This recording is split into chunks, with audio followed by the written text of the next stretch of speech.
технику безопасности. Родители, не оставляйте детей без присмотра, не разрешайте им сидеть на бортах, свешиваться за борт.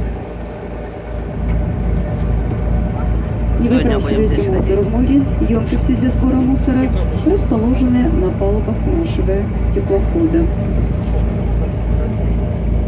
Никит, тебе ж Справа неплохо? по борту в центральной части входа на теплоход расположены туалеты.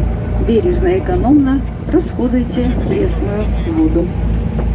Экипаж теплохода «Псо» желает вам приятной прогулки.